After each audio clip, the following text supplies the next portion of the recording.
pings are being thrown out, it's actually pings from the disruptor. So I believe they did see them because of this observer ward here. Really, I think he just saw them at the end of the vision. So unfortunately, not going to be successful here for Mineski. But WhiteFries, they are all converging mid. So does WhiteFries contest Mineski? I would say no, they can't. It's Ravage, Stone Gaze, there's too much to fight into. Cannot, yeah, like you said earlier, WhiteFries need to pick off one by one. Going into Ravage and Echo Storm, also Stone Gaze, no, not a good idea. So it's going to be an easy tower here for Mineski. Didn't need to waste any resources. So at this point, Mineski can just take all the towers and then just go for Roche. Or go for Roche now. Mineski can use the advantage out of that, you know, that they are stronger in team fight, do anything that they want because they want to provoke Team WhiteFries to join the team fight. So we do have the Slarky. What's Invis gonna find the courier? Can he get the courier kill? Oh, he gets the courier. There's actually gonna be the detection picked up by Jules though. So it's only Orb of Venom that's on that courier, but it's going to be a free Aegis going into the way of Mineski. Do they put that onto Raging Potato or do they put that onto... Let's Ben her. That's fine. Double orbs. Now if WhiteFries start giving out like this, they're gonna give what Mineski want after this. The thing is though, that what can WhiteFries do? They've got great pickoff, but they don't have the best team fight when they engage Mineski. Yeah, of course they cannot. That's why I say they gotta give. There's a blink on the Tide Hunter. It's just gonna get so much harder now. Blink on Tide. There's a blink on Slaughter. Stone Gaze from Medusa. There's going to be the ult coming in from Jules as well. It's almost impossible for WhiteFries to engage Mineski unless Mineski makes mistakes. The gold though, it is slowly starting to go in favor of the cause for Mineski. Poor Timbersaw is actually below Polison on this Enigma. Enigma has more farm than a Timbersaw. Yeah, it's right. Game is not good. He was completely shut down by Slaughter. Same level as Polison as well. Polison's picked up a Mithril Hammer, so this is going to be a BKB? Of course. But is BKB effective versus a Medusa? Yeah. I think it can block the Medusa ult. It doesn't. Really? Medusa ult goes through BKB. I don't know. It does.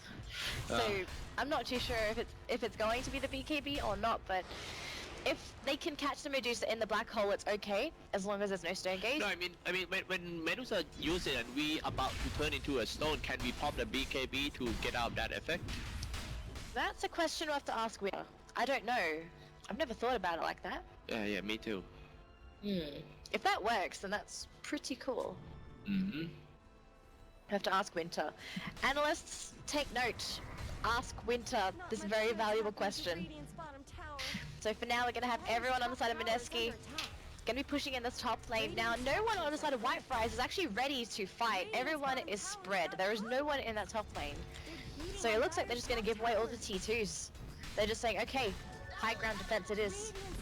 Yeah, like they gotta give what they want. They know that they are weaker in terms of team fight. They can do just, you know, some ninja move, slashing around, but not a man fight 5v5 like this. So if you're Mineski, because you have the Aegis on the Medusa, they can just send Medusa up. Yeah, you can do anything. There's really nothing that WhiteFries can do. They jump on Medusa, then they get jumped on by Tide and Islada. This is quite hard situation for WhiteFries. I still don't know how they're gonna get out of this submission. I don't think they can. Look at the wards though from WhiteFries. They put aggressive wards, but it's not being useful. Yeah, good point. So again, slow, high ground, 2 minutes left on the Aegis here for Ben.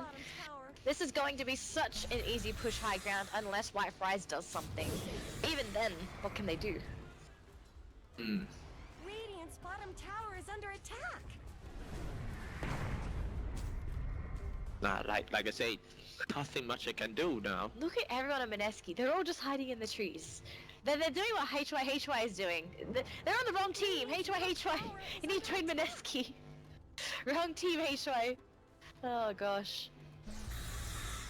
So it looks like it's just gonna be HY to defend the creeps. But even then, Ben-Hur saying, okay, creeps, towers, you can't touch me. Yeah.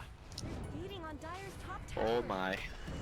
Okay. It's just too painful Oh, they to found watch. HY. They found HY. Raging Potato. He does chains out. Now Raging Potato might be in trouble. Pops the armor. He gets sent back. He dies. Oh, Mineski.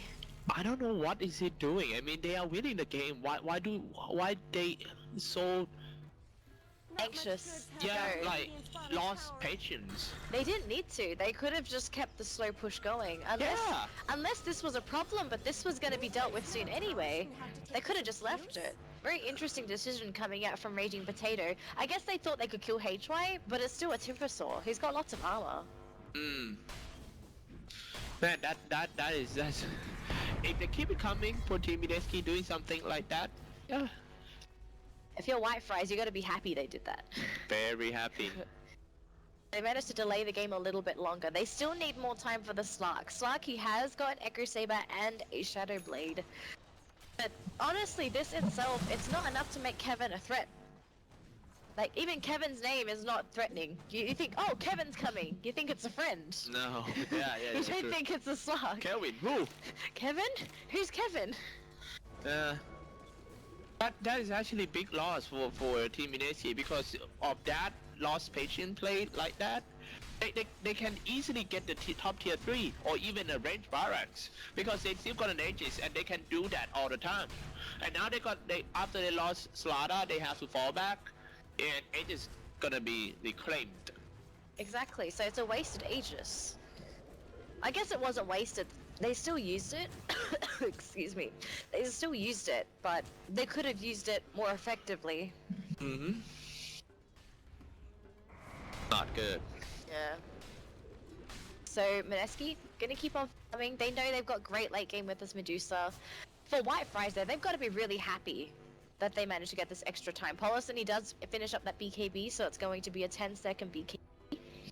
This might be a very long game if you ask me. You know, the game might end around like 45 minutes. You call 45 minutes long. I call an hour long. Really? I had an hour-long game earlier today. It was very tiring. So. Just now? Yes, earlier. Which team versus which? Who was it? I don't remember who, but it wasn't even heroes like Naga Siren. It was heroes like Timbersaw. And it went for an hour, so I was thinking, what is this game? What's happening? It's a bit crazy. Yeah. Farming. So let's take a look at items again. So BKB done on Raging Potato, so high ground gets easier for Mineski. Scardy's done on the Medusa. How much extra gold? 3.7! Wow, okay, Ben-Hur is living in a mansion today.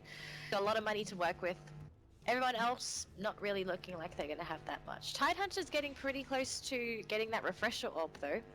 And having a refresher Tidehunter orb means that WhiteFries is gonna have no way going into these fights. Taking a look at WhiteFries though, they have picked up Battle Fury on 290. He still needs a lot of farm, but he has 3k gold. So it's not bad. Everything else, pretty standard. Bloodstone, plate mail on HYHY. Already spoke about the Slark just now, BKB.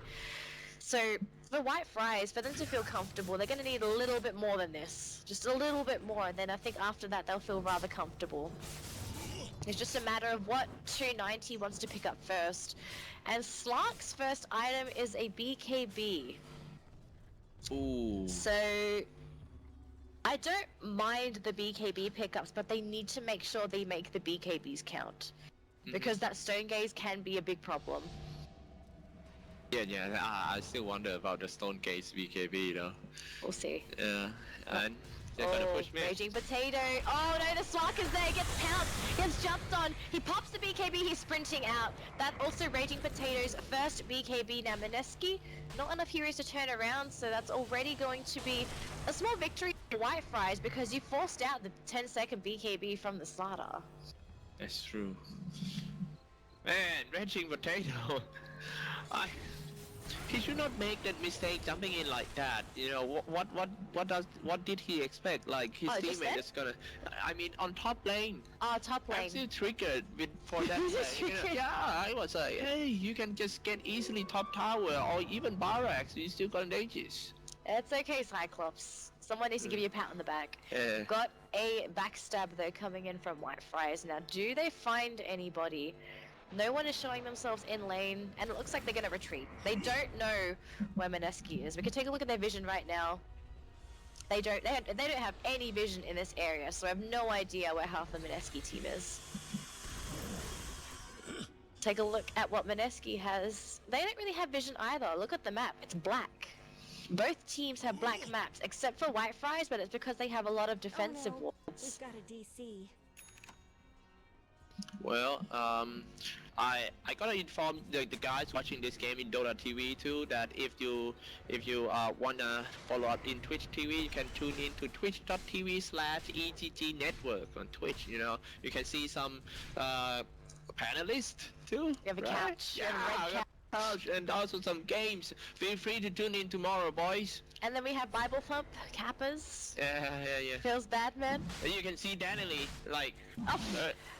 Yeah. Okay, stop. Stop right there. Right. Someone get this man a stop sign.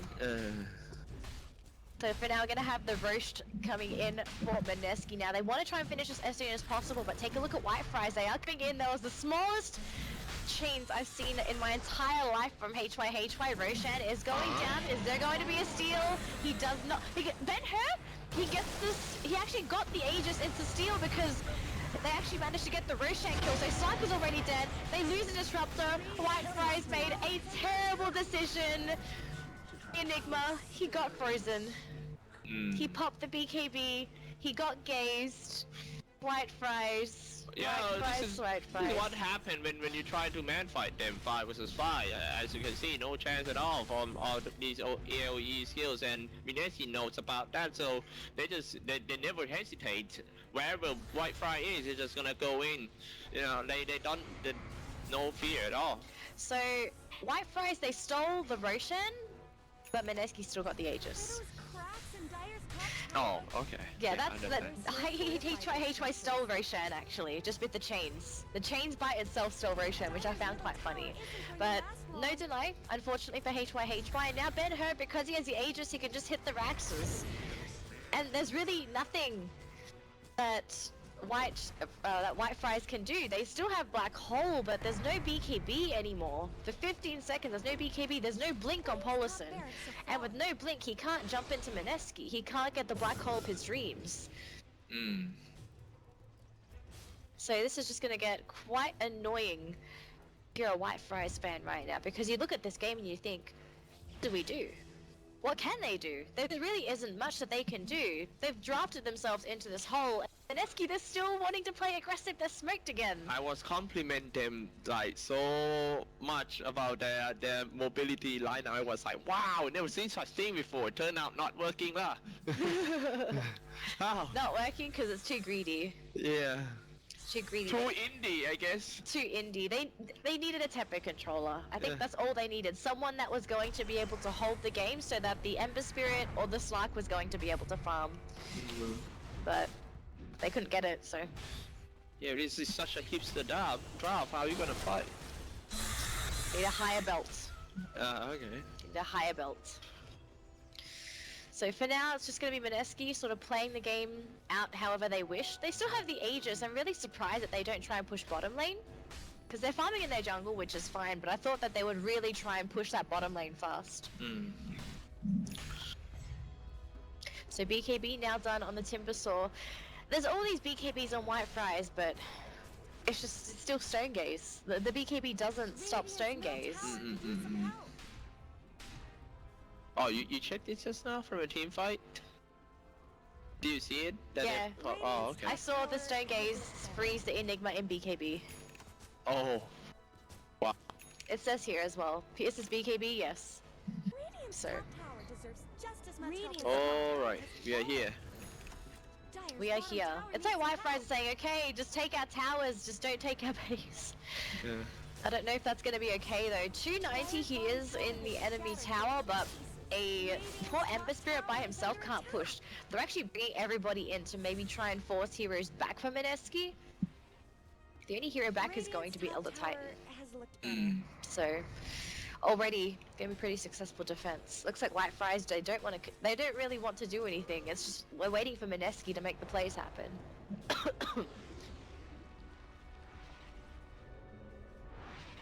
So, looks like the game's gonna be passive. Who Yeah. knows? They're just gonna go back and farm a bit, you know, WhiteFries. I still kind of stuck for WhiteFries, you know. If I were WhiteFries, I don't know how it's gonna deal with too. For Team Mineski, of course they're gonna rush the game. They know that they can provoke WhiteFries into a team fight because they got stronger AOE spells, so they're just gonna do the same thing. Gosh, WhiteFries. Honestly, the best thing I can see here for WhiteFries is getting pickoffs. And oh, they actually got the stomp onto Polison, and Ben-Hur is actually just gonna jump onto Polison. He's saying, okay. And he actually pops the stone gates for this as well, so he might be able to kill off the Enigma. Polison! Oh, the glimpse! Oh no, he has to pop BKB because the Elder Titan. Oh, poor Polison, but because they sent him all the way back, Ben-Hur is gonna be able to do whatever he wants in that mid lane. He's just hitting the tower. Oh gosh, that was so scary for Polison. At this point, he's probably telling everyone to commend Chessbug for saving his life. It was very close. Yes. Wait first. So high ground again. No stone gaze for Ben-Hur though. So I guess that's gonna be it. They use the Roshan. Are they going high ground though? There's no stone gaze for 49 seconds. They're still going.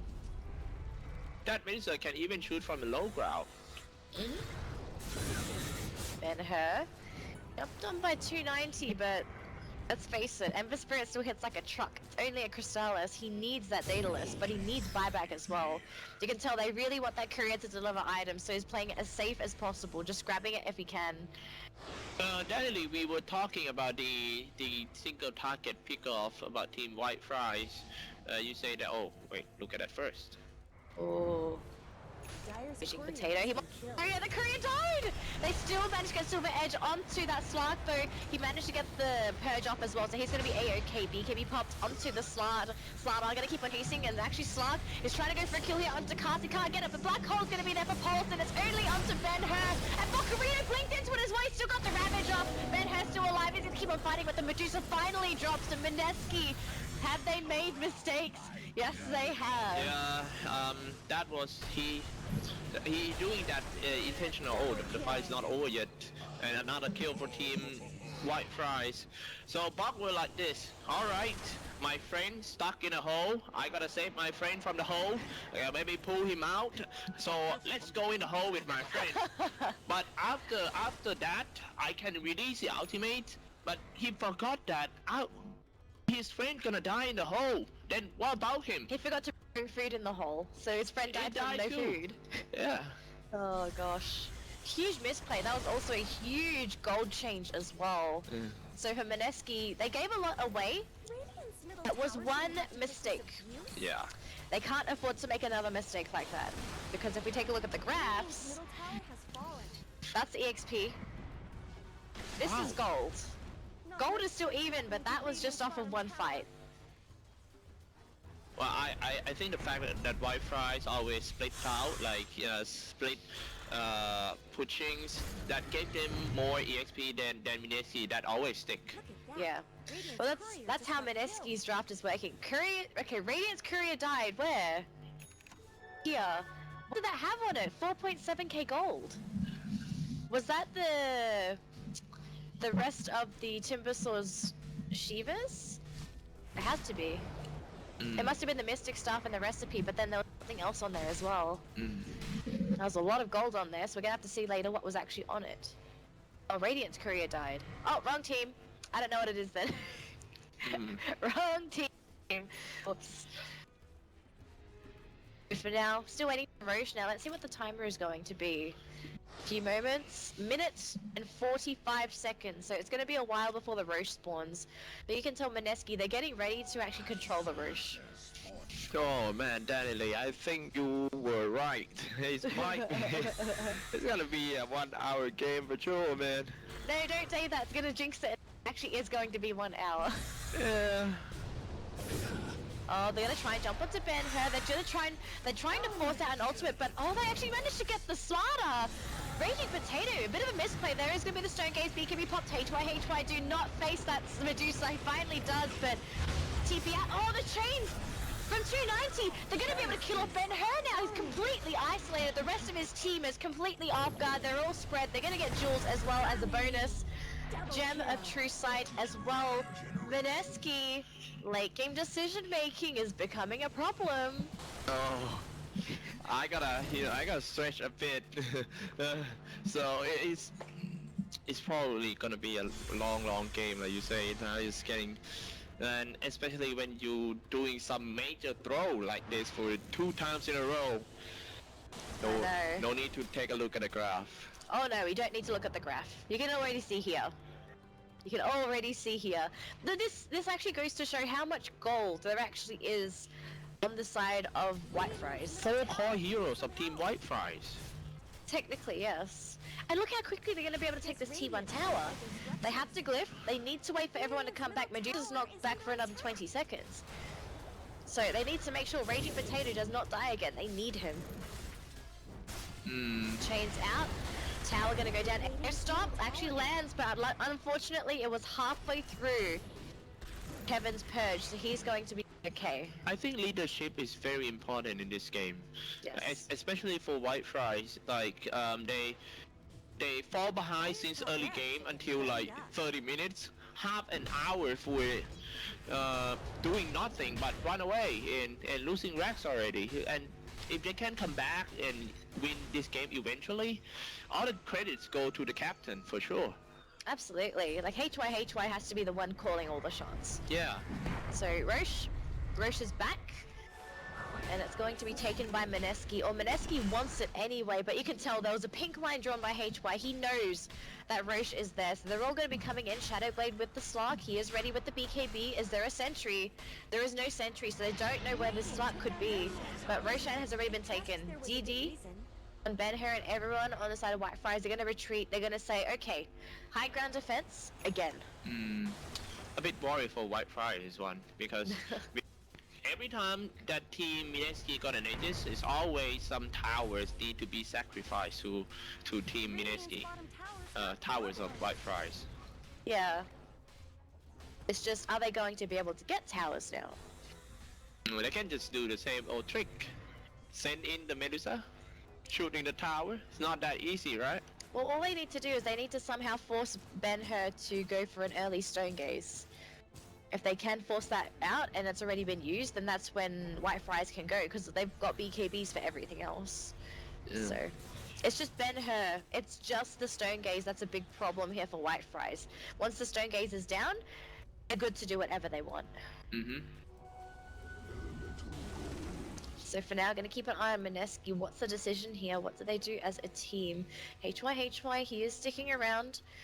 On the Radiant side of the app, he's actually got a lot of gold on him as well. Let's take a look at buybacks. Buybacks are gonna start becoming more and more important now.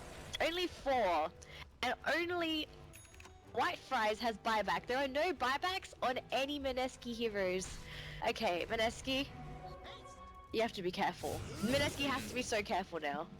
Is that last life already? So here we go. They're going mid. They still have the Aegis. HYSCA's got a haste rune. He gets not hit by the Serpent. And it looks like for now, they're actually going to send Kevin in our bottom lane. He's going to start taking that T3 at least. Now this is actually going to force Mineski into an interesting spot. They either commit high ground, or they go back and defend. Now, right now, it looks like it actually might be even, because look, Kevin is still pushing, whereas Ben-Hur's up here by himself. They are so afraid of Polison coming in. This is going to be a very slow push, but look, Kevin's still pushing. He's still going after these Raxus. There's no one to defend, and all of a sudden, the Medusa, she is starting to run low. Glimpses there, she has the Aegis still. She has not popped Stone Gaze. They popped the Maleficent. They're still trying to force Ben-Hur to use that Stone Gaze, but he has no mana now, so they can try and kill him, but the Crushers there coming out from Radiant Potato. BKB's been deployed, Ravage as well, Finger of Death, they killed off one, but the Black Hole, it gets cancelled last time, but Polison, no! He actually got hit with the ult, and all of a sudden, Die Structure's got fought him. Take a look at the Radiant base. And the Radiant base, they took one Rax, but that's it. Mid Radiant. Mid Radiant? Oh, what is happening? Kevin? Kevin? What's Kevin doing? Mineski, your base! Actually, Mineski may just go for T4s right now, but there are a lot of WhiteFries heroes that are coming back. Where's Kevin? Where's Kevin? Kevin TP'd back. Kevin is back in the fight. Kevin is here. Oh, they managed to burst 3! They're actually gonna get all of them! Oh no, they're actually gonna lose everything! WhiteFries, they worked so hard for this victory. Kevin needs to keep on chasing the Yules, buying time. They get the kill onto the Svala. Jules, no! Kevin, right now! He has to buy back. They need to defend their base. Their T4 is under siege. They need to stop Ben-Hur. Hey, buyback? Okay, I'm gonna show you buyback stages. There's buybacks, but they need to do this Ben-Hur. They have to kill off this Medusa. Oh, come on! They need to kill Ben-Hur. He has buyback though. Oh! Kevin needs to defend that throne though. This throne is exposed. And these buybacks, they're all TP'd in. This is Mineski saying we need to go now. There is actually no buybacks except for a disruptor. There is Black Hole on Polison in 30 seconds. They have to defend for 30 seconds. How are they going to do that? There is no ultimates left. What does WhiteFries do? They gotta go in. You gotta go fast because this Ancient's not gonna live for very long, so WhiteFries, what's the play? They need to go, they need to decide. Ben-Hur is still hitting the Ancient, it's down to half. Someone's gotta do something, they gotta stun him, they need to control him, they need to kill him. Ben-Hur! He's still going!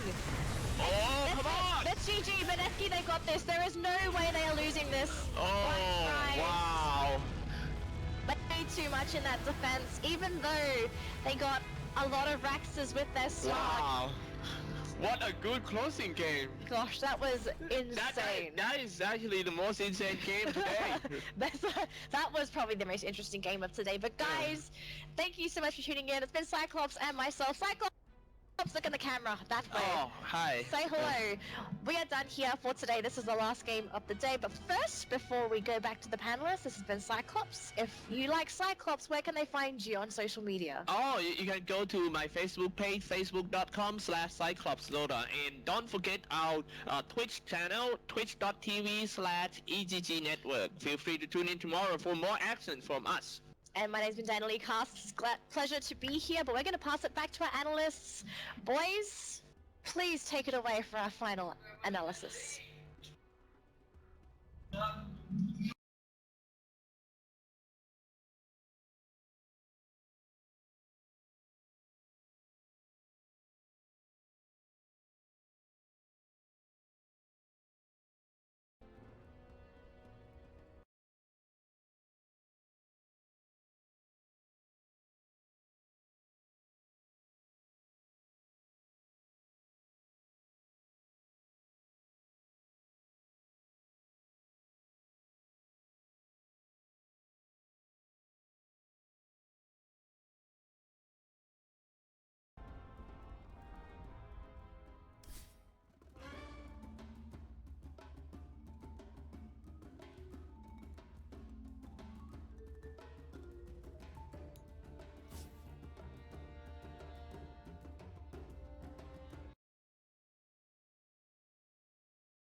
Kinds of nonsense.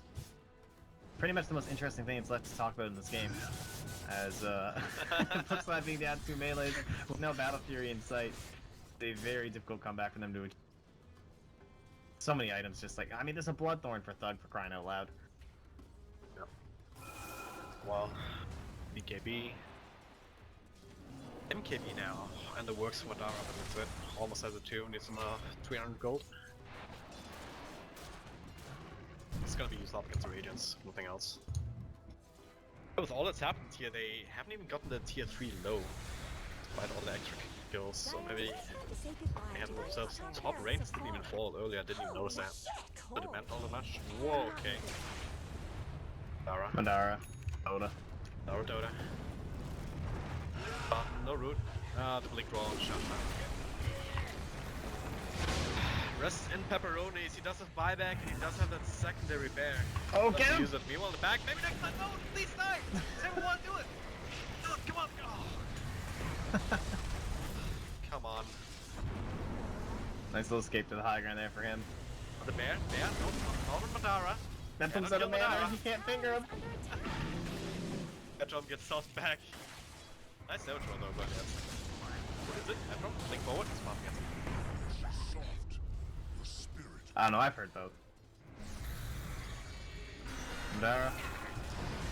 Oh, nice. Gets the bash and then into the missile. YOLO first hit very much. We'll roll forward, give him the roar, Vanscore goes down. One hero remaining, it's fair. And his friend is now dead, and that is the GG called out. Maybe next time Golden Fountain! Golden Fountain! Triple kill. Yes! Yes! Oh, come on! Radiant win. Oh, that is it. A DD out. GG well played. 2 correct predictions. Wait, what? What? Incorrect. Okay, it's... Oh, result none. Okay, it comes after. We're good. Hopefully. So well played, Advenem. This is Valve programming, just saying. A team everyone are looking towards. But yeah. Yeah, looking good. Pretty good. To impress qualifier. I could definitely see them. I think it's very realistic to say that they could win this qualifier, honestly. Been a very solid performing team. Sucks.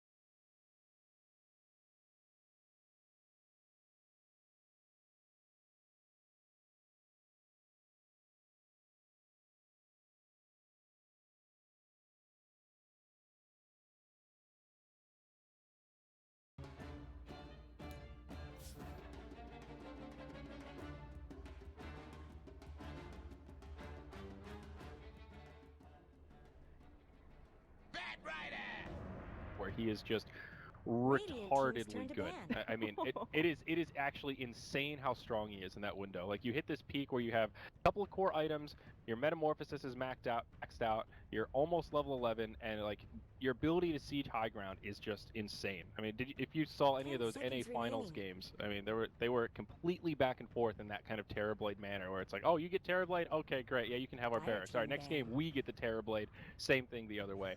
Elder Titan, one of the best heroes to deal with that natty order. Radiant Cuts team right ban. through all that pesky armor. Yeah, and it's really good in these best of ones because all you need to do is have one triumphant showing. You don't have to have a repeat performance. Just get it done the first time. We saw in Team Secrets runs every time it was available. Puppy would pick it up first, and he could kill it level 1, level 2. Dire Always team's turned to rotating, ban. always keeping your eyes on everything. And now Vega Squadron are looking to be pretty mobile here. They've already picked up the Bat Rider. Now, do you think we see mid bat or off lane? Good question, and still open-ended. It really depends on what the matchup looks like and how they want to run it. I think probably more likely to 10 be in the seconds off lane. remaining. I'll be honest, I haven't been paying super close 5 attention to seconds Vega. remaining. There's the only person I know that is pretty comfortable running Bat Rider mid is S4. A couple Reserve teams time. do it occasionally, but off-lane Bat is still, I think, pretty standard. Unless they do something really weird with an aggro tri, but with an Elder Titan, I think that is pretty unlikely. I'll be curious to see what build they go for with the Bat, though. We've seen a lot of change in Bat Rider builds. It Radiant used to be team's turned to pick. either Tranquils or Bottle right into Blink Dagger, and now we're seeing Drums? some deviation. Yeah, Drum more frequently, just going for more combative kind of sustainability based items. Some Bat Riders even skipping Lasso at level 6 and just leveling up the Firefly, Sticky Napalm, and playing it that way Dire with team's base turn to movement pick. speed, and then transitioning into the Blink for more of a mid-game build. So a lot of flexibility with this hero, not the one-trick pony that he used to be. Empire, you know, they're going to cover their bases here. Vengeful Spirit, one of the best supports to have against the Bat for pretty obvious reasons. You can stun him when he's flying away with your 10 teammates, and seconds also you can remaining. swap your teammates out, break that lasso, and keep them safe. Yeah, I 5 mean, seconds Empire, they've got remaining. so much utility already. Now, what big old cores do they pair this with? Because you've got basically the ability to spoon feed your Reserve cores time. kills there with the Primal Roar holding everyone in place, with the Earth Spirit getting that silence, getting that stun, Venge with the positioning tools galore. So, you know, position ones, are we looking at something kind of slow and steady, like a Sven that needs kind of early kills brought to him, or, you know, a Tiny that can scale up really well late game? You seem to really like Tiny. I have seen a lot of Tinies, and they've been pretty successful. Okay. I mean, Tiny's not a bad hero. It's just sort of an odd niche pick that it seems like a comfort pick. Some teams really like Tiny and the way that he plays, and other teams just don't really go with that play style. I think it's less about Tiny being a good or a bad hero, and more about is it comfort zone for whichever team is in question. 10 seconds remaining. Do these teams play Tiny? That is a good question. I don't know the answer to off the top of my head. I mean, I know Ramses, he has a lot of comfort heroes here. His hero pool's pretty solid. He loves that gyrocopter getting going, and that is still available to him if he'd like to, and that does fight very, very early. That might be what they need to combat that Elder Titan. Yeah, this Vega Squadron draft is just very well-rounded and open-ended. A great team fight with the Elder Titan, Witch Doctor, very versatile support, good for 5-man pushing, good for lane harass, and just decent team fight damage. Of course, you got Initiator in the Bat Rider, but it's a little open-ended if they want to make this kind of a more of a push-oriented lineup or go all in on the team fight. You know, they could grab like, you know, like Lycan, for example, is still in the pool, something that they could consider. Empire, sort of a similar vein, actually. Earth Spirit Venge, a very aggressive roaming duo. We talked about Beastmaster in that last match that we just saw with Fantastic Five and Team Escape. First pick just like this, and we saw just the Iron Talon first, sack the off lane, farm. And in that particular game, it did not work out so well. But now they'll grab the Invoker, so we're seeing Empire definitely have some pushing prowess. Yeah, and I think with this Invoker, you gotta kind of hit a peak around that 20 to 30 minute mark, and I think the Juggernaut could be a really nice position one to go in and capitalize off this. He is a little bit safe, can be a little bit squishy, but I don't know if Vega have the tools to punish this. Now, Vega, they run this mid-bat. I think a Faceless Void could be fantastic here. I've seen unbelievable stomps into Earth Splitters, combine that with the Chronosphere, and you've got so much damage. Oh, well, I can almost guarantee it's the off-lane Bat Rider now. Yeah. Probably the mid-Alchemist here for Vega, off-lane Bat, and they'll look to pick up their safe laner, whatever that may be. Looking in the way of Aghanim's Scepters, pretty decent upgrades for the Alchemist, actually. All three of those heroes have pretty good upgrades. I think Witch Doctor, the highest priority, Bat, Elder Titan, interesting Ags upgrades, though not really core items. One little tidbit about the Elder Titan Ags upgrade, though, is it's the disarm effect that it adds. Goes through BKB. So that is an interesting kind of late game, hard to connect with, but it is a tool to deal with late game BKB carries if they ever get to that point. Alright, so like we mentioned, Empire still looking for that one final ban coming out against them. They are, you know, taking their time on this one, figuring out what Empire want to run. You know, I wouldn't be surprised to see a ban like a Spectre, that very global presence that, you know, sits in lane and can just jump into the team fight at a moment's notice. I would agree on paper. I said the same thing at ESL Frankfurt, and PyCat laughed at me and said that hero is not playable. Spectre is just not in the meta right now. She went full throttle to full zero. It seemed almost overnight. I think she's still playable, like against Tinker. Like there are very specific counters where Spectre is really good. But I think it's just like a general, oh, this is a pretty good carry that synergizes well with us. She just doesn't provide enough early. She did take a couple of nerfs in this patch that changed all the coefficients, but I forget exactly what it was that they changed. It seemed pretty minor on paper, but it was enough to just push her over the threshold compared to all these other carries that, you know, like a Juggernaut, like you were talking about, who offers a lot early on, where Spec, even if you go for that like earn into diffusal, like build design for early fighting, she still isn't really that great early on. So now, for early fighting, I'm surprised we haven't seen any love for the gyrocopter. Both teams, you know, it seemed like they could have gotten some use out of it, and I know it's one of Ramses' comfort heroes, so we'll see if Empire want to grab that. I could see it here. I think Gyro could be good. Nice synergy with the Alchemist, a lot of AoE damage. Yeah, they already have pretty good team fight, you're right. The Gyro would be just a nice, well-rounded physical damage ability. Oh, yeah, I see it. Bristleback, okay. I like this a lot. I think, you know, we've got some creative lanes coming out. Is this going to be position 4 Bat? An off-lane Bristle? 10 seconds remaining. Or position 4 Out? Well, they've got a lot of ways that they can do it. It really depends on who they're going to prioritize the farm. They could put Bat Rider safe lane and off lane the Bristleback and set up some dual lanes, secure the early farm for the Bat, let him kind of dominate there, and have like the Bristle Witch Doctor do pretty well in the off lane, and they could juxtapose it where Bat Rider can use that hard camp, he can find his farm even if he gets zoned out in lane, and of course Bristleback will get all of his farm in the safe lane. I think some of it will depend on this last pick. Maybe they have something creative in mind. Again, with Aghanim Scepters, the Bristle Ags is interesting. Problem with it for Bristleback is the timing in which you farm it. You know, he's a hero that almost always wants to go Vanguard first. Usually like S and Y is a pretty good follow-up item after that for Bristle. And if you just go right for the Aghanims... So, Team Empire, their big awkward. damage dealers so far, Vengeful Spirit, Invoker, they're looking for position 1. Drow-Strat? Could be. I don't know if they... It's very all-in-ish. And In best of ones, you kind of have to just full throttle it. Yeah, I mean, they certainly could. I don't think that they will, but it is an option. The reason I don't think they will is because this is just a sort of a hard team to break high ground against. Alchemist, Witch Doctor, Bat Rider, Elder Titan, all pretty darn good at defending high ground. Elder Titan, any kind of tight corridor, and they take the Void. So you did mention the Void. So safe lane Void, mid Invoker, and off lane Beastmaster. Pretty standard stuff for Empire as it turns out. This is an obvious synergy with the Void and Invoker, not just in the team fights, but also in the lane. It's going to be a way for them to set up kills. Basically, as soon as Void hits 6, you drop a Chrono, connect with a Sunstrike, somebody's getting the kill. So either your Scandal Invoker is getting some extra kills around the map without having to leave the lane, or that Faceless Void is going to have a damn good start. Either way, it's a pretty well-rounded draft for Empire. I like it. Yeah, I definitely like it. I think Vega is going to be a little bit more boom or bust. Can the Alchemist get a lot of farm going for himself? Can he spiral up? Can the Bat Rider find levels? Can the Elder Titan find early ganks? So Vega's a little bit more conditional, whereas Empire, I think, are just going to, steady 10 sailing. seconds remaining. Yeah, I would agree. The ease of execution advantage is in favor of Empire. I mean, they do have the Chrono, I guess, is always a question mark. The ability to either win or throw the game in the palm of your hand. But generally speaking, it's pretty straightforward what they want to do. Ramses is going to farm, he's going to initiate, and then they're going to dump all that follow-up damage into the Chrono.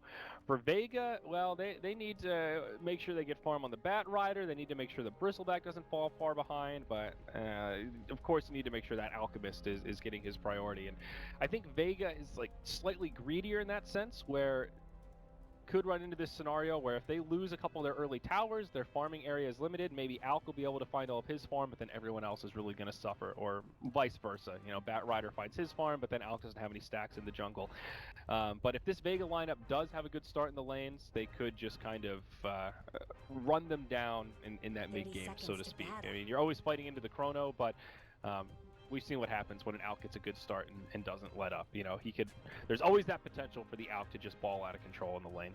I mean, Alk is up against an Invoker here, not just any Invoker. We've got a Scandal Invoker, and he likes to fight early. He already picks up that point in the Sunstrike, no surprise. But do you think Alchemist is going to get punished a lot? Because again, they do have that roaming Earth Spirit going to come in, and Miposhka, he loves to make early action happen. It's going to be a tough out game, no doubt. Always a lot of pressure on these roaming Earth Spirits to get something done, but he's gone with a pretty standard build here, just Orb of Venom, and Alk is super vulnerable pre-level 6. It kind of reminds me of like the old Storm Spirit. It's once he hits level 6, okay, we're not even going to bother trying to gank him, but before 6, you better pick on him because you need to slow down that momentum somewhere. And it's the same window. Before that Chemical Rage is online, you need to try to find those kills. Though it's not the end-all be-all. We have definitely seen games where teams successfully shut down an Alk, but the opportunity cost as well. Now we have 3 heroes mid, and we lost our other 2 lanes. So, a Bat Rider, a Bristleback, they could definitely kind of farm through that and then make space for the Alchemist. So a lot of options here. I don't think this is a clear-out draft either way. This is a matchup to me that is definitely going to come down to execution, and this laning phase definitely going to be quite telling. Vegas starting with a dual off lane here. They're going to do a 2-1-2 with the Elder Titan and the Bat Rider in the off lane. So they'll secure a farm for no one on the Bristleback. Yeah, Bristleback is going to be having a little bit of an easy time here, kind of sitting up there and not being contested that heavily as Beastmaster. Again, has picked up the talent, is opting to farm up the jungle. Now, Bristleback is not necessarily the most snowball hero in the game, but an early start for him means early Vanguard, means early survivability, and Vega can start running at you before you're able to deal with it. You're absolutely right. I think letting Bristleback free farm can definitely be a scary notion. This is a hero that has a really odd power curve, especially with the change to Abyssal Blade. That was definitely a buff to him, a hero that wants to buy Vanguard anyway, and not every game is a Crimson Guard game, and now just having an easy late game transition into a big disable damage dealing item, you're in pretty good shape. I think just a straight up Vanguard S and Y kind of build would do Bristleback really well this game. If you can get those 2 items with power treads, you know, by like 15, but in that like 15 to 20 minute window, you're really scary. You move fast, you've got a maim so people can't get away from you, you've got minus armor, just the whole kit and caboodle. You know, there's a long window where he can really take over the game. Now, Invoker in this mid lane actually having some trouble with the CS, and he's not CSing perfectly now with the Alchemist going for that bounty rune. Will get a little bit of time to himself, but Bristleback actually getting so much out of that free farm. Over here, Batrider is going to have to Firefly up to that top and solo. Looking for the stomp, looking for at least the Spirit scouting him out, but won't be able to find any kills, so no first blood fallen just yet. Yeah, still Batrider making some space here. And put the Beastmaster in the jungle. He's gone from this level 1 Iron Talon just like we saw in the last matchup. Greedy stuff coming out from Empire. This puts a lot of pressure on Afterlife to come out of the jungle and really make something happen. Oh, I'm getting a little lag ski here. Okay. Me too. Glad it's not. Your face.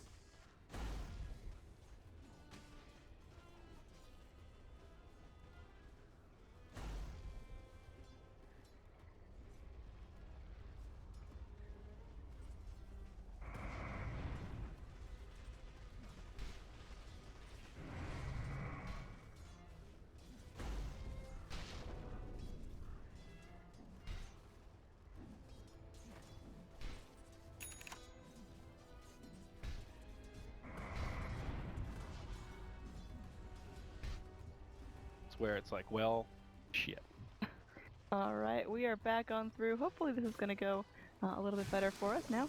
Do I get stuff if I make these predictions? Like, You should I do. start predicting things You and get should. compendium points? The only reason I'm not is because I don't have time to actually read what they say. Otherwise I'd pick up some hot stats. You can get those battle points going for yourself. Wow, okay. I'll have to chat up Nahaz, get all the latest. The latest and greatest, man. He's, I think he went back to the hotel, so I have to wait for tomorrow. Damn it, Nahaz! You had one job! Coach me through the statistics of Dota 2. Your personal stats, man, so you can win imaginary points in a video game. That accurately sums up Nahaz's job quite well, I think. Kappa, no Kappa. Alright, so mid lane, Alchemist getting a lot done. Invoker, again, falling a little bit behind in terms of CS, and with FN putting those 2 points in Greevil's Greed, his net worth is going to be pretty almighty here at only 4 minutes in. Yeah, and we missed it. I wonder what happened at the 4-minute runes. It did pretty even split. Did the Alka get the bounty? That's what Yes, matters. Alka He got did. bounty. Okay, so he didn't get the 2-minute bounty, but he did get the 4. So he's a 50-50 spread right now, not bad. That is one of the aspects of the Alchemist that you always have to keep in mind, man. That's an angry observer there. Starladder TV needs to calm I down. don't know what's going on over there. Look out. But you always have to remember that RNG factor with Alk. If he gets like the 5 first bounty runes, like all of them up to 10 minutes, it really propels his farm a lot. And he's one of those heroes that the faster you get the armlet, the faster you get the radiance, the faster you get the other items, and that whole exponential growth snowball really occurs. But if you can successfully stop him from getting all of the bounty runes, or he just gets really bad luck and guesses the wrong way 3 or 4 times in a row, it really hurts his momentum, especially in those early levels. So 1-1, not too bad, but we'll have to keep tabs to see how the RNG continues for FN. Big smoke here. They're looking for Alk here. He's only level 5. If they can catch him with his pants down, no chemical rage, maybe they can get something going. Yeah, good time to try and find a kill. Beastmaster just hit level 6. This is what we talked about. You gotta strike quick, right onto FN. Sunstrike comes out, bada boom, bada bing. This should be a first blood, but Poshka draws it. But now the cast come bouncing around, and yeah, they're just gonna let him go. That is, like, to a T what Afterlife has to do this game. Get a fast level 6, smoke up right away. That is so hard for Vega to react against, because you just don't know the timing when he's off the map like that. Yeah, and you know, Afterlife did get a very, very fast 6 and find something off of it definitely worthwhile, but the Beastmaster, rather, the Bristleback is still farming up very well. Already has those arcane boots, so definitely prioritizing having that mana to spend up and can disassemble it later if need be, but he's top of the last hit chart in terms of net worth. He's soaring at the top of that chart as well. Yeah, no, he's looking good. I mean, it's still scary. It's a risk to let him farm like that, but oh god, they walk into FN again. If they find back-to-back kills on the Alk, this is devastating for FN. Sweet Jiminy Crickets, Annie. This Alk is in big trouble. Absolutely, that is not good whatsoever, and his levels have been severely slowed down. We see Invoker picking up 6.5, but Alk still hasn't found that chemical rage. Like you mentioned, just getting punished back to back, very little time on the map. And he didn't even get the bounty rune. To add insult to injury, Maposhka picked it up before he could snag it. So no. this is really all of of a sudden, Vega are in huge trouble. So that's the thing. You let the Bristleback freeform, that's fine as long as you're shutting down the other lanes. Bat Rider he's doing okay. He's almost level 6, but he's by no means balling out of control. And the Alchemist, as we've seen now, yeah, he is in Struck City. He's almost level 6, but his farm is nowhere close to where he would expect to be at this stage of the game. All of a sudden, that Bristleback looks a lot more manageable. Even Scandal, I mean, level 7, he's well on his way to his Hand of Midas. He's a pretty happy Invoker, all things considered. Absolutely. Now let's talk about Ramses here. Position 1 Void is not super meta. We're seeing it more and more as, you know, there is just a little more viability placed on it, but he's sitting back, he's got those dreads, he's got that shield, and about 1,000 gold. What does he rush here? Do we go Diffusal, or Mask of Madness, or Vlads? Like, what do you even do for the safe lane Void that's way different from offlane? Yeah, he's got a lot of options here. I think that the Manta Diffusal build definitely has some merit to it. Not an obvious game for that. I mean, draining the mana of Alchemist and Bristleback is so-so. Looks like he's going to go into a Vanguard, so probably just that Vanguard Radiant style, the dreaded Waga build. It's oh so much fun to watch, but it's really good. I mean, it's super well rounded. It gives you a little bit of everything, great survivability, great farming tools with the Radiance, and you know, just lets you scale well into the mid game. Absolutely. Now, kill score 2-0, like we were talking about here. Overall gold is still very close. Again, it's pre-10 minutes. You can't determine a whole lot, but the XP actually quite heavily in favor of Empire. Looking at overall levels, you've still got all the supports no level 6, but Radiant, they're just getting a little bit closer there. Vengeful Spirit needs about half a wave more. Earth Spirit, similar story. Yeah, a lot of that comes from the Beastmaster. Just having a dedicated jungler opens up a lot more efficiency in your lanes. You've got 2 solo laners, they're getting more XP, then you've got somebody soaking up all of that XP just hanging out in the jungle. So, not a big surprise there. The Vanguard is up on the Bristleback, so he can start moving around a little bit. Arcane Vanguard at 8 minutes. Yeah, that's pretty good. So at the same token, Empire all grouped up in the bottom lane. They'll force out a glyph. There's a lot of pressure on this tower. There's a Chronosphere ready and waiting. Mag definitely needs to be cautious. He is level 6, but no point in lasso. Definitely going for that more farm-oriented bat, probably a drum first like we were talking about. And no deny, Beastmaster gets credit for the kill. Now, Mag has opted to go level 7, still no lasso. We saw him now pick it up. There we go, holding on that skill point. But for level 6, he didn't go for it right away, anticipating a little bit more time in lane without a lot of pressure. You know, he kind of wishes he had it there. He could have gone in, maybe gotten some sort of initiation near the tower. But either way, it's going to be Alchemist finally picking up that armlet, so a little more survivability on top of his Chemical Rage. And, you know, Void now has that Vanguard, so more survivability coming out. It's just going to be kind of a slow-paced game. I don't think there's a whole lot of kill potential on either side. Yeah, both sides definitely pretty happy farming, though I think the onus will be on Empire to turn up the aggression a little bit more and make this a slightly more high-octane game once they get their core items. Even though they had that great start against the Alchemist, you can't sit on him. I mean, he's already back up to #1 on net worth by a nice little bit, and just a little bit of alone time in the jungle will get him back to where he needs to be. But we can't forget about the opportunity cost of leaving this mid lane open. Scandal now pretty much in free farm heaven. That's his Midas secured. He'll start moving into probably his drums. And looks like that's the only farming tool for now, but even that level 1 Necro book is out for Beastmaster. So I think Empire will be pretty happy just static farming for maybe the next 2, 3, up to 5 minutes. But once that Necro book gets leveled up a little bit, they'll probably start using this Chronosphere and putting some more pressure on when the opportunity feels right. I mean, it seems like Empire are feeling no pressure here. They know they have the jumps when they want to. They can smoke up, they can roar, they can smoke up, they can chrono. And Vega, they're just constantly reacting to this. When do Vega look to take the offensive? Is it on this here bottom lane, or? For Vega? Oh man, I don't think they really try to get too aggressive in general. I think they're going to wait for Empire to kind of come to them. They might do this 4+1 style, where they just try to make space for the Alchemist and kind of frontline with the Bristleback, because he is hard to deal with at this stage of the game. Just in general, you know, you've got 3 points in the Bristleback ability, he's got a Vanguard. You know, even if you catch him in a Chrono, a Primal Roar, he's reasonably difficult to kill. So they can do this kind of play and just make space for the Alchemist, but Empire, no slouches. They're just going to do the same thing. They're going to start to group up in the mid, and they're actually going to split push up top. Beastmaster gets credit for that tower kill. So they've already won the tower race, and you can see they're pushing into the mid. So Empire just still feel kind of a step ahead. Absolutely. I mean, in terms of overall net worth, the Alchemist now is coming online. Bristleback doing a good job, but the next 3 heroes are not too far behind. All they need is map space. All you got to do is have good rotations in with your Beastmaster and your Void, and so all of a sudden Vega are constantly scared wherever they are on the map. Dude, this is just a value push for Empire. They traded towers. They do half damage to a tier 2 in the top lane. They even chip at the tier 1 mid, as well as force out another glyph. So it ends up being an even gold exchange, but Empire just kind of asserting their dominance as they do smoke up in the enemy jungle. Looks like this is going to be a rotation towards the Alchemist. Yeah, they really want to get him pinged down out. there. That Chemical Rage is going to be expiring, about half duration left, but I don't think they go all the way for this. I think they just Free exert the tower. pressure. Absolutely, that tower is going to be going down in the mid. They do have King R there with the swap, with the stun combo, or Spirit there to follow up. Now, who's their target? There's going to be that Spirit scouting out a whole bunch of stuff, so Elder Titan getting some eyes on the vision going down. And that's going to be maybe Witch Doctor. Oh, they go through. We got sentries and observers and whatnot, and this range creep will reveal that a sentry's in the area. So they can deward whenever they feel like it. Alright, sentry on sentry action.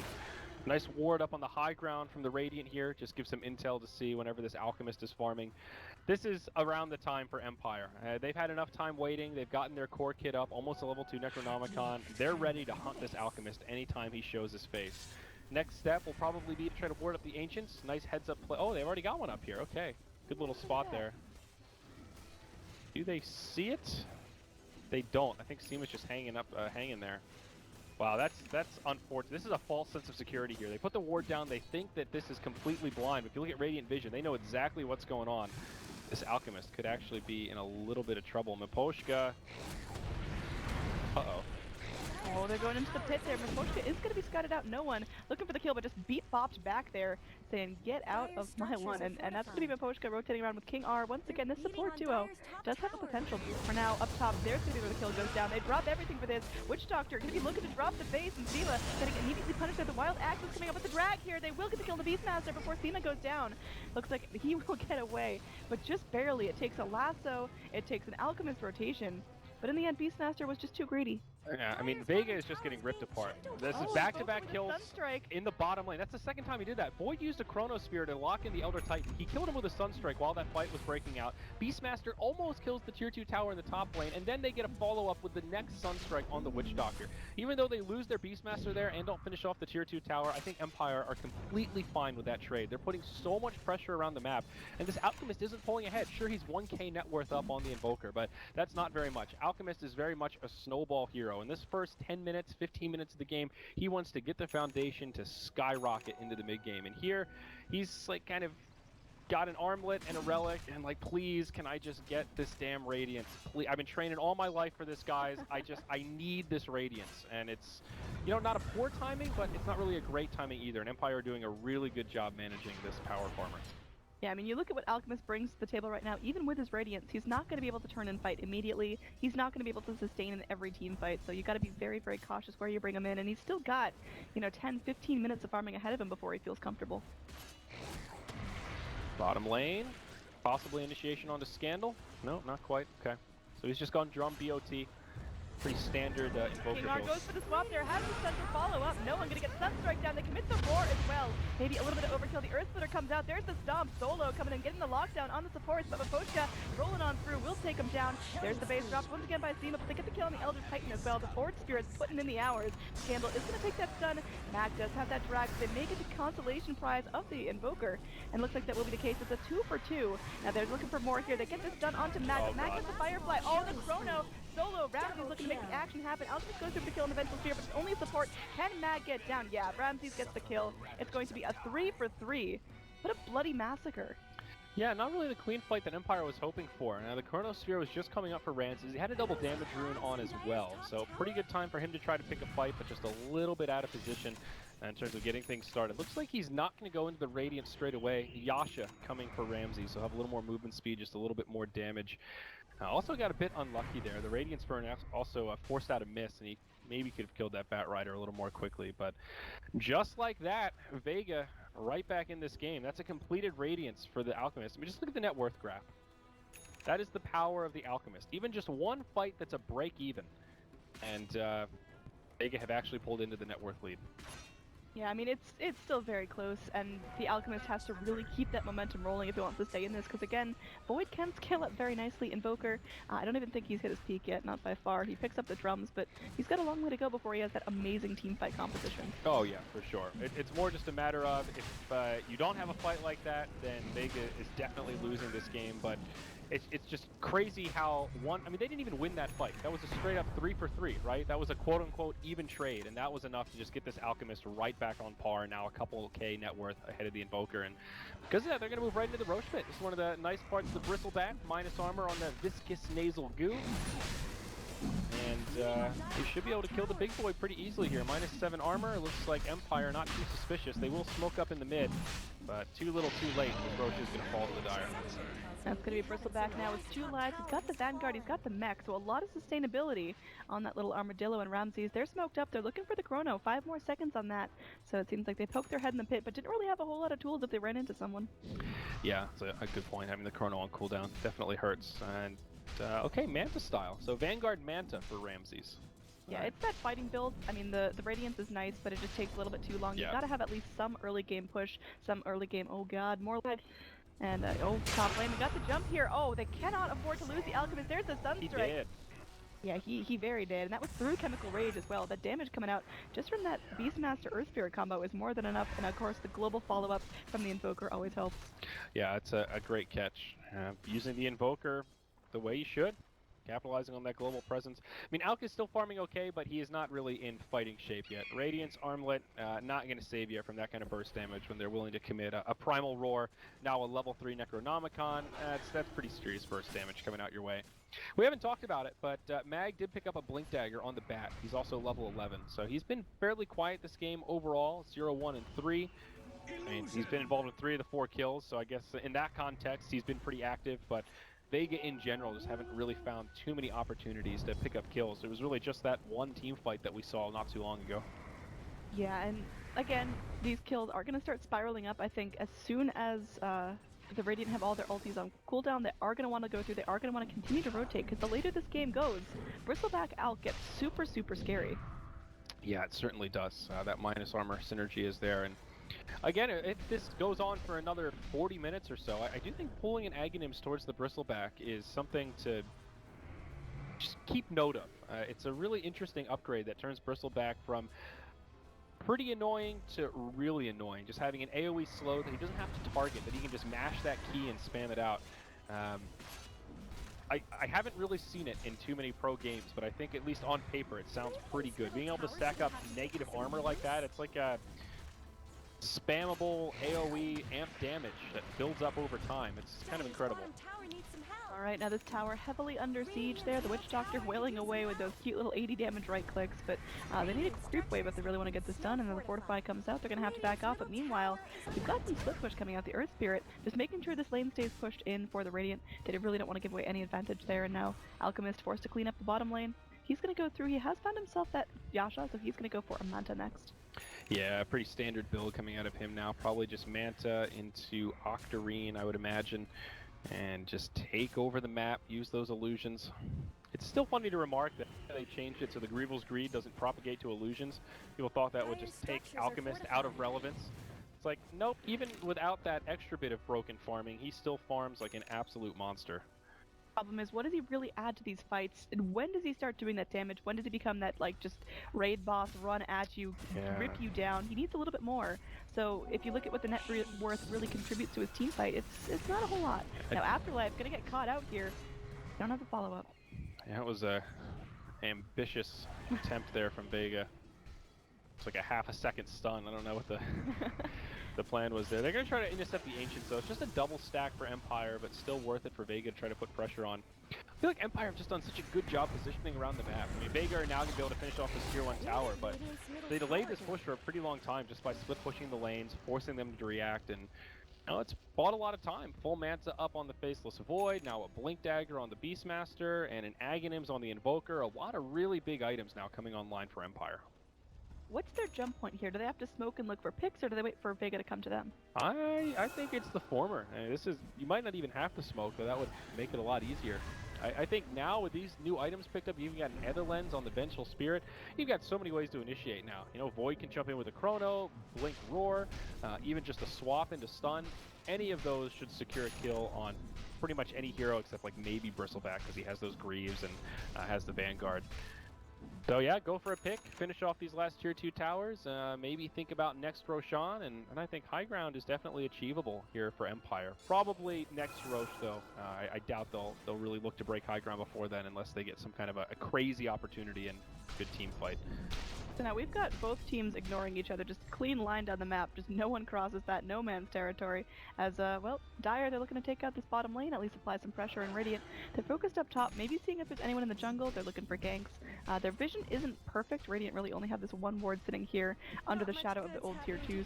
Yeah, they've got another one here in the mid lane, but now that that tower's gone down, not giving them the most intel. They're gonna try to bait with the Invoker, it looks like, but fairly obvious, all things considered. Vega definitely suspicious. Everyone's missing off the map. Void smacking a tower. I wonder where the rest of the team is. They are gonna hide and fog. It is nighttime, so a little ambiguous, but Vega will rotate.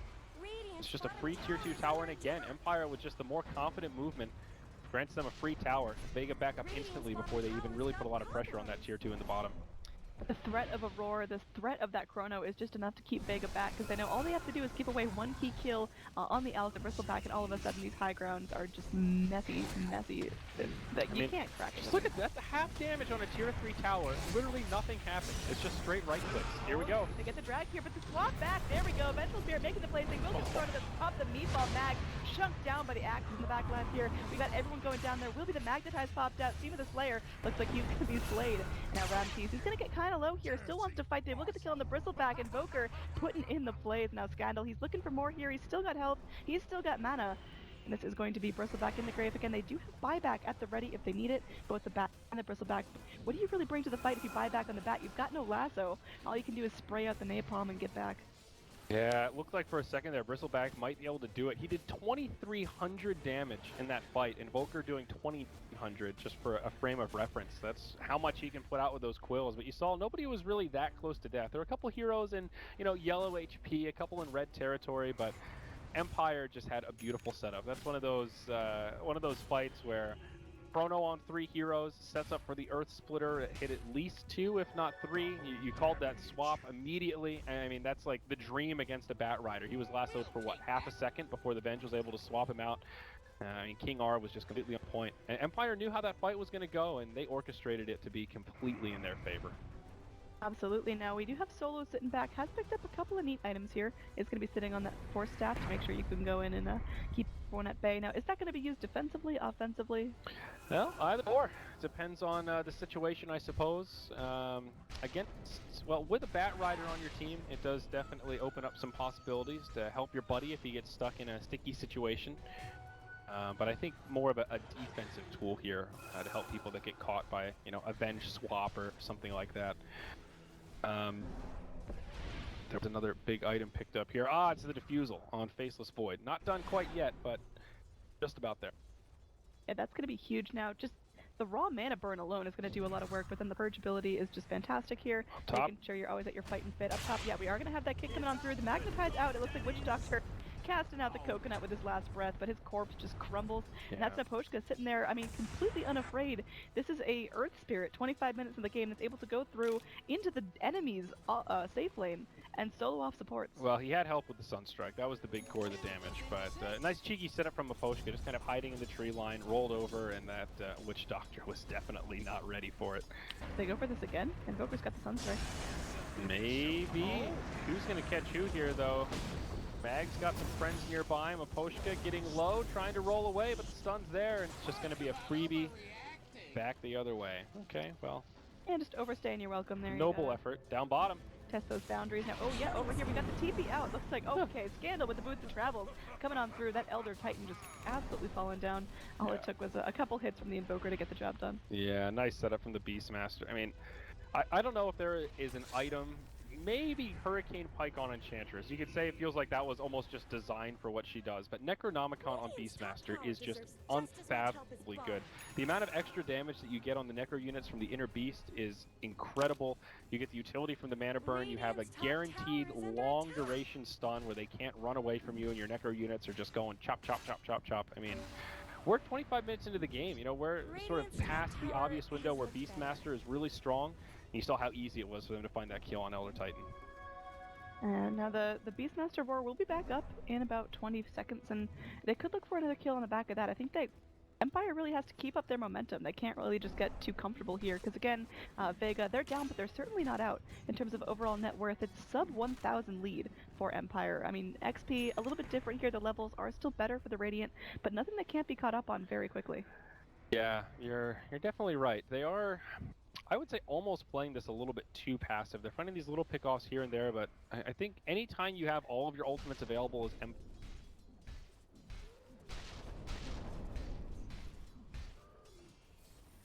Player disconnected.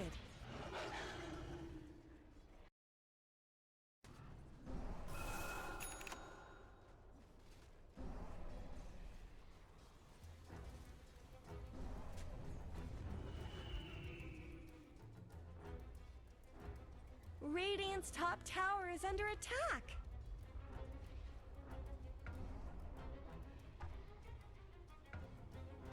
Radiant's top tower has looked better. Great, they're back. Radiant's top tower has fallen. Who could turn away from this battle? Dire's bottom tower is under attack.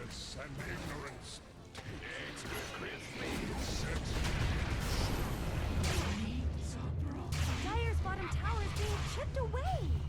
No such thing as That was impressive, actually.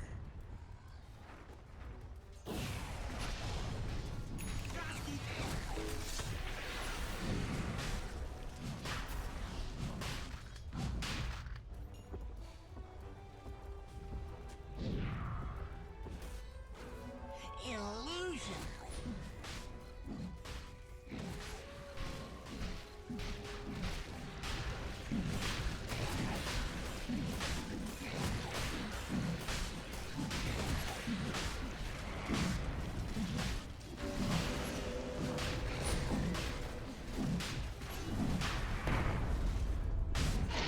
Roshan's down. I touched an Aegis once.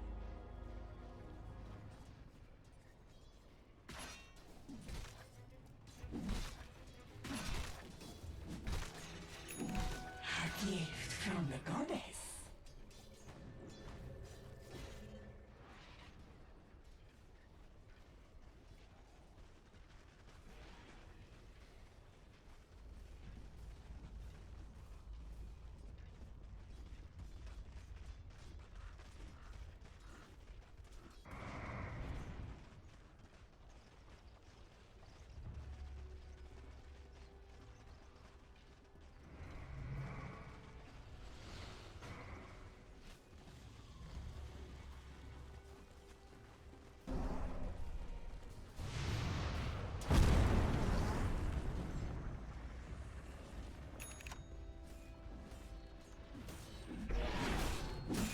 Not much good's happening to Radiant's bottom tower.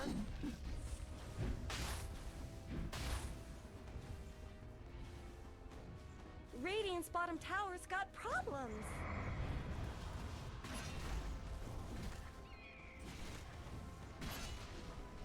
Radiant's bottom tower is under attack. Radiant's bottom tower is no more.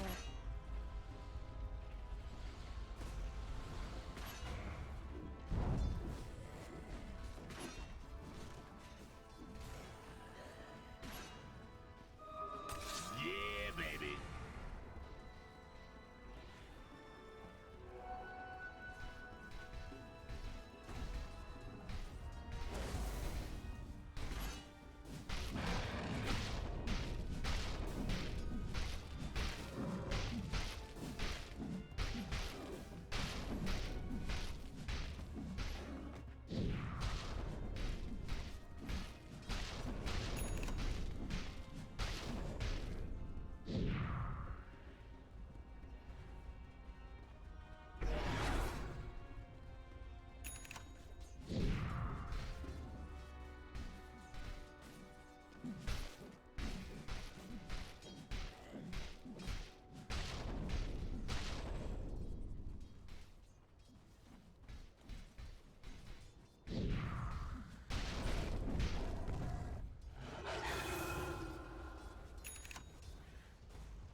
deserves just as much help as bottom.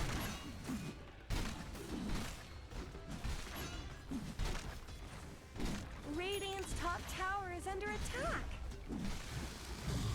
Dire's bottom tower is under attack. Radiant's top tower has fallen. Dire's bottom tower has fallen. Dire's middle tower is under attack. Radiant's top tower 太 has 敢 looked 在 better. 这个时候。卡尔推高异能， Radiant's top tower deserves just as much help as bottom. Dire's courier has been killed. Yeah. Backs all physical. Alk is most physical, except for his stun. Well, it's physical, but doesn't go through BKB. And even the lasso goes through BKB. So I see why the Void wants it. You're absolutely right. He just wants to be able to pick a target, pop the BKB, and just stick on that target while he's immune to matching, not have to worry about anything. But definitely not the dream of a BKB game this go around. And down bottom, we do have the Alchemist spraying out what he's got here. He's sitting very comfortably on the top of the net worth chart, and now again with that Radiance Online, he pushes so quickly. Can the Invoker stop this, or do they just have to let him go through and completely push out this lane to the tier 3s? Yeah, interesting ward placement here. He's pinged on the high ground. The anti-Tinker ward coming out from Vega. Interesting. This is turning into sort of an odd stalemate. I think soon we're going to get to that point where Vega are going to be the ones that will sort of become the aggressors, because Alk is just like at that critical mass point. Yeah, we're talking about the power spikes, and you know, even though Void's not a whole lot of right-click damage, just the support combo of Venge and Earth Spirit, combine that with the Beastmaster Primal Roar, you do have a ton of lockdown. I'm very surprised Empire didn't really go through and capitalize on that a lot in the early game. I mean, they had a pretty sizable lead for themselves, but they just kind of let it trickle off there. Yeah, it's hard against the Alchemist. And the scary part is, you know, there was that window where I was saying, well, they're giving this Alk a lot of space. Maybe they should be the ones to pick a fight.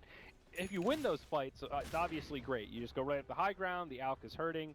But if you lose those fights, the Alk is basically completely recovered, and now you're on the back foot. And you never really want to be playing from behind against an Alchemist. It is very difficult and definitely not fun. He did just buy his first Aghanim Scepter, and has not fed it to anyone yet that I've seen. Invisibility.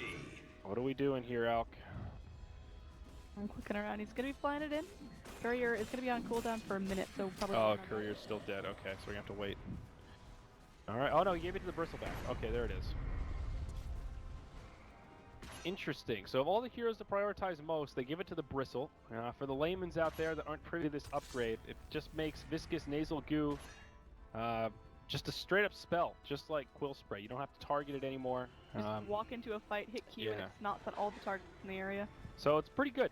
Minus 2.2 armor per snot on everybody that it hits, and it's a 700 radius. If you pass over it, it's pretty darn big. Now Smoke here is going to come through. They try to get vision with the Spirit, and now it seems like Vega, they think they're safe. They're going to go in with the Chrono. It connects on the 2. There's going to be the follow-up. Solo will be the first to fall. They get the kill. They're looking for Seema. They will go in. They get the silence. The backlines. They're going to be popping out that Primal Roar. They're looking for something more in the backlines. We got BKB's abundant.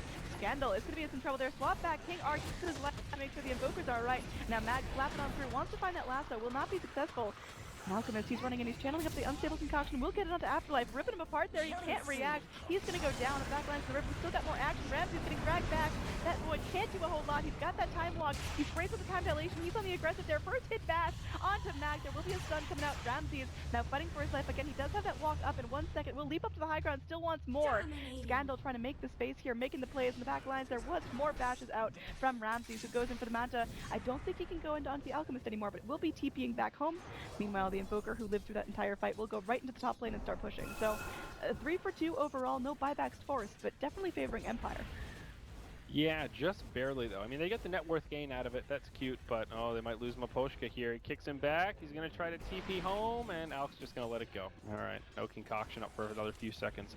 A really chaotic fight though, and for Empire, didn't really choreograph that so well. It was an okay setup from the Void to get it started. Ramses kills the 2 easy targets, but after that it was just this giant scatter where the Alk kind of slowly picked people off. It's pretty obvious where Empire have their advantage. When they have their ultimates up, when they're in the Chronosphere, that's when they can make it happen. They didn't even get to use the Primal Roar that fight, which definitely hurts. I think they just need to try to use their team fight advantage and actually initiate as a team instead of taking that spread out fight, because the Alk is just going to be able to feed on their backline. If the Alk gets up in the face of the Invoker, Scandal's not going to be having a fun time. Alk now almost done with that second Aghanim Scepter here. I would be very surprised if it goes on anyone other than the Witch Doctor, but you know, maybe the Titan prioritized. They want to get those nice disarms going in. I think it's got to be the Witch Doctor at this point. It's a tough game for him. He hasn't really been able to channel too many ultimates. Looks like he'll have a BKB of his own coming with that Ogre Club. So, yeah, we'll see what he can do. But yeah, this Void's been pretty lucky. I think in that fight, Ramsey's got a first hit bash on the Witch Doctor, and he got another one further along in the fight. Which will happen from time to time, but it's always something when a Witch Doctor just channeling his ult like that and you turn, just bash him once. It's like, well, okay, GG. Well done. Looking at that overall net worth chart, I mean, now just holding steady for Vega. They're not getting any more acceleration in their favor, but still holding tight to 5,000 gold. But, I mean, at this point in the game, that's, you know, a couple kill bounties or a couple minutes of push. It's not absolutely significant. The XP still holding in favor of Empire. They still got good levels going for themselves, making good use of the map. Yep. Aghanim Scepter number 2 on the Witch Doctor. So 2 out of 4 upgraded. The next priority is definitely the Bat Rider, and then last but not least, Mr. Elder Titan. Meanwhile, with all that's going down, the Roshan will be falling to Empire. This is Rosh number 3, so Aegis and Cheese now picked up as Ramses. He's taking that cheese. He's got basically 2 lives. I don't really see any reason why Vega couldn't have contested that, other than they just weren't quite ready to do so. It was just Empire keen on the timing, just walked right into the pit and made it happen. Really all there is to it. You look at Dire Vision, and only really one ward out on the map, and it is kind of in that Roche area, but not close enough to reveal the cheekiness of moving into the pit and getting Roche number 3. Now Vega gonna feel a little bit sour from that. Maybe they just try to wait out the Aegis, because again, an Alchemist, a Brickback, they do continue to scale up well into the late game, so all you gotta do is make sure the Invoker can't push, and the high ground defense is super on point. Can Empire look to pressure this full throttle, or do they have to play very cautiously still? I think they absolutely need a pick-off. I think the straight-up 5v5 fights are still pretty scary, even with Aegis Cheese. It's all about the chrono, honestly. Right now there's so much pressure on Ramses to get a good chrono off where he can isolate somebody, secure some kills, and also just not allow Vega to run around the back line. Oh, we're going to see Vega smoke up, but I mean, the dream for the Void is to catch a chrono where he can isolate 2 in the chrono, and then it separates them from the rest of the team, where the rest of Vega have to choose, do we run into the chrono, or do we just stand by and wait? And in that case, they can just kill 2, they can make it a 4v5 or a 3v5, and then take the fight from there. The last fight we saw, he got a chrono on 2 heroes, but he didn't really isolate anybody, so the heroes that weren't in the chrono just said, alright Void, you deal with them, we're going to go kill all your friends. And that's basically what happened. Going through, we'll get the reaction time to chrono if he wants, but onto no one. I mean, that's a dangerous chrono in its own right now. No one turning things here. Again, he is pretty tanky. Still a free tower. I think they'll take that. Absolutely, and I mean, they're looking for more here. Everyone on Empire does have their ultis up at the ready. They're kind of fake back, and they're not really giving up here. Yeah, Empire rightfully nervous to just charge up the high ground. Now that the tower's not there, it makes this a little bit easier. But still need to be very cautious. Definitely respecting the power of Vega right now.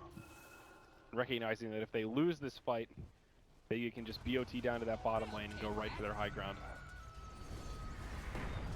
So again, huge group up. Nice stomp there from the Titan, but not going to do enough, just sleeping out the Force Spirits. Slow and steady. Does that win the race? I mean, we're talking all game about how Empire, they had such a lead and just never really pushed the envelope. They didn't really try to test their limits and see what they could go for, and it's just been very cautious play from them, and perhaps a bit too much restraint. It is hard though. I mean, they can't just charge up the high ground. That is a one-way or a surefire way to take a bad fight. We'll see Alchemist now move into MKB, so he's starting to transition into more damage-focused items. He's ditched the armlet now, and he is pretty darn capped out. He could still pick up a Moon Shard. We'll see what he prioritizes. Looks like he doesn't really have too much emphasis on the Ags upgrade for Bat Rider or Elder Titan. So, yeah, Moon Shard could be his next item. Yeah, he's sitting back. He's getting that farm. He's going to be flopping around with the Bat Rider. And Bat Rider now, we talked about that BKB, still hasn't been used. So he's still got that 10-second charge at the ready, and that's going to be a nice big pick when he can go for it. Yeah, that's interesting. He's been able to hang on to that. for so long. Even the Invoker now up to a lot of gold. He's picked up the Octarine core. I don't know, what do you get from here? I mean, it's just like refresher territory for Scandal? Maybe so. Sitting on a huge chunk of pennies on top of his buyback, 3,200 gold. He could go for something like a Hex. They really wanted to get the down on Bristleback or Alchemist.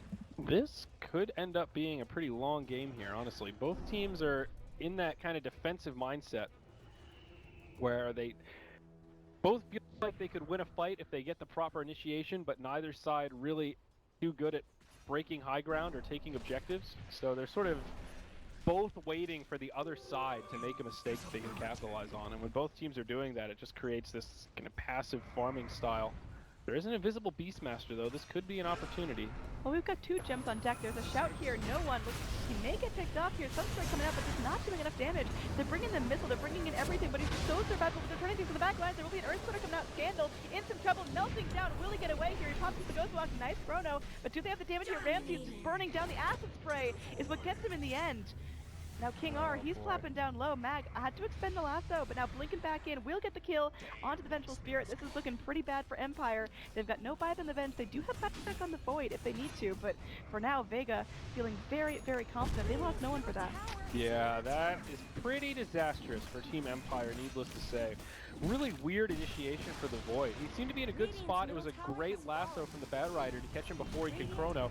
And then a follow-up great swap with the Venge to keep the Void alive, but unfortunately he got a little too overzealous after that and died to Acid Spray. Like you said, literally just running and got tripped up in the poison. Very sad way for the Void to die. Like, he was just panicking. You know, you could feel him going down. He was like, oh crap, I've made a mistake. But there's nothing you can do at that point. Yeah, when you're committed to it. Buyback has come out of the Faceless Void. They've also used the Glyph, and now Vega just go right back up towards the high ground. Chemical Rage on. FN gonna be happy to tank it. Bat Rider goes charging on in. He gets stunned up to counter it, though. And they should be able to grab a kill on Mag. No, maybe not. He's getting low. That's a dieback on the Void. Now Scandal could be going down as well. No one's still going through. Spraying out that snot like it's allergy season. I'm gonna be going back on through. They want to get down this tower. They will get the swap here. King R is gonna go through. They get the stun combo. The Sunstrike comes through as well. But he's just so freaking dinky. They can't get him down. They go through with the stop. This could be it as King R is sitting there just stunned up. Ghost Scepter ends. And it looks like they want to continue to go here for more. No one now will get stuck in place. The Cold Snap doing some work there. The Invoker will finally get the kill onto the Bristleback for almost 800 gold. And looking for more. Nice Deafening Blast. But FN still feeling nice and tanky. Octarine and the ultimate means he's full health, smacking out these racks like there's no tomorrow. Well, Refresher now up for the Beastmaster. A great siege here for Vega. See if they get punished on the way out. Scandal connects with a tornado, but no follow-up. And Vega just make it out of the base, head back to friendly territory. All right, just like that, they are in control of this game. It was also weird that Empire started off that fight in the mid by attacking the Bristleback. And, you know, it's one thing if you can isolate the Bristleback in a scenario where you have the numbers advantage, kind of like they did, but the key is doing damage to his front side. And where they stunned him, he was facing towards the base when he got hit by the Primal Roar. So all that damage they did to him hit him in the back. I mean, they weren't even close to killing him. And peculiar that's of all the heroes to focus, that was the one that they would try to go for.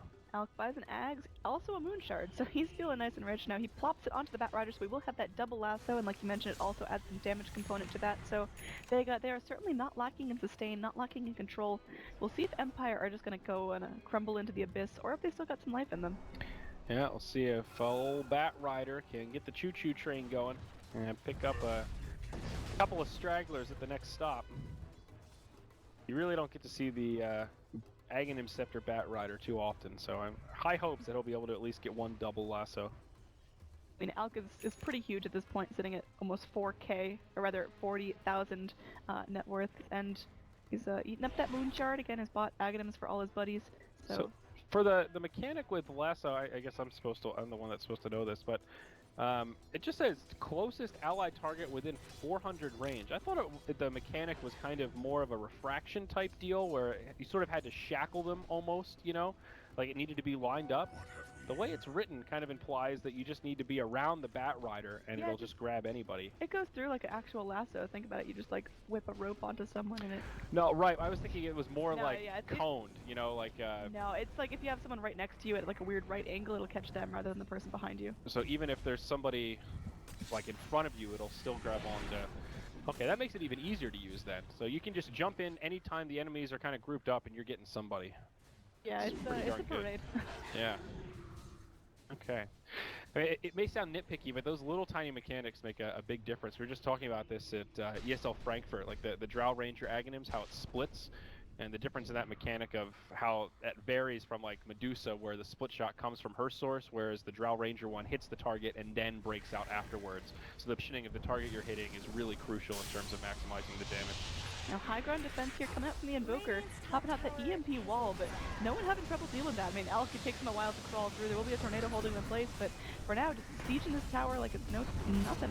This is a huge opportunity window for Vega. The Beastmaster's nowhere to be found. He's trying to solo Roach right now. They actually have a 5v4. They get the double lasso, but a great counter stun. Oh god. Chrono connecting onto the Earth Splitter on top of that, though Ramsey's taking a full duration ulti. The Death Ward! It's just channeled up. Man, this Witch Doctor just dancing, having the time of his life. Now Scandal is going to go through getting zip-zapped all around the map, has to go into the Ghost Walk to walk back safely. So far, Vega are all alive. Empire haven't dropped anyone, but the tier 3 goes down and Ramsey's just left to clean up the mess. It was a big victory for Vega. Nobody dies on either side, but Vega did a lot more damage. Wish we had a team fight recap just to see how much damage was done by the Witch Doctor. A lot of impressive skill shots used there in general. It was a great lasso with a great chrono with some good roars. We'll see if they can do it again. The refresher's been used by the Beastmaster though, so he's not going to have that double roar. They're all in here. They really want the Alchemist. Refresher coming back out. Scandal looking to unload that damage. Now Ramsey he's sitting back. No chrono for him. Has that defusal blade if he really wants to go through and get that slow. But for now, no one just sitting back with that slow siege. There's the swap. There's the stun. No one actually in some trouble. Can they do it? No. He force taps down to the low ground. He's completely fine. He's so hard to get a hold of. Vega definitely feeling good. They cleared out the melee barracks in the mid lane, so even just getting the ranged barracks here is a victory. They're teetering on the brink of securing a win over Empire, which I think some people would definitely label an upset at this stage of the tournament. Glyph comes out, and this could be the last Glyph of the game for Empire. Say goodnight to their ranged barracks. Melee, soon to be rubble. This could be the final hold. They got the Primal Roar coming in. They also have the Sunstrike there. Can Ramsey do it here? He's got the chrono in 10. Can they buy enough time? Scandal zipping in. He wants more. The racks will fall. That's one lane of 6 creeps coming in. And that's going to be a rider drag. They get 2 there, and now, oh, it's just looking terrible. They swap back to the Vengeful Spirit. Will buy some time, but is it enough? Another fantastic ulti from the Witch Doctor, just doing so much work. Wow, Maposhi even got off his BKB, but it just didn't matter from all that physical damage. Chronosphere comes out, it leaves something to be desired as FN just goes right in onto the Void, hits him with a stun as he tries to make the retreat, and now Void is in the grave, no buyback, down for at least 50 seconds, but he's not going to have the gold anyhow. They're going to head straight down bottom, and it looks like Vega is just about to secure a win here. Yeah, the nail in the coffin here. I don't think there's any way Empire live up against Mega Creep. They just don't have the lineup for it. No, definitely not. I mean, a couple of Mjolnirs, they could probably hold it off, but this game is feeling pretty over. No one taking some pretty decent damage here, but there's only one structure standing, and it is soon to be destroyed. 200 hit points until Mega Creeps come onto the field. Well, we got the swap back here. No one. BKB just wants to turn this aggressively. There's Mega Creeps coming out, and now King R is going to go Scepter popped out, but not hit, 2 hit will be the. There's the lasso back. It looks like called out. Big Squadron. They will take game of Empire here. Wow. Yep. Only 17 to 8. That was definitely intense. Great execution from Vega in general. After that start and those back-to-back kills on the Alchemist, there was a moment there where it looked like Empire might just be able to run away with it. But in the mid-game, suffice it to say, they hesitated at least a little bit. You always have to choose your battles against the Alchemist very carefully, but it seems like Empire just gave Vega a little too much space to farm it on back, and they absolutely did it. I mean, we talked about how that Alch could just take over the game and how there are heroes that can use the Aghanim Scepters, and well, boy, did they. I think that Aghanim's on the Witch Doctor game-winning. Absolutely. Now, the position 1 Faceless Voice never really had a whole lot of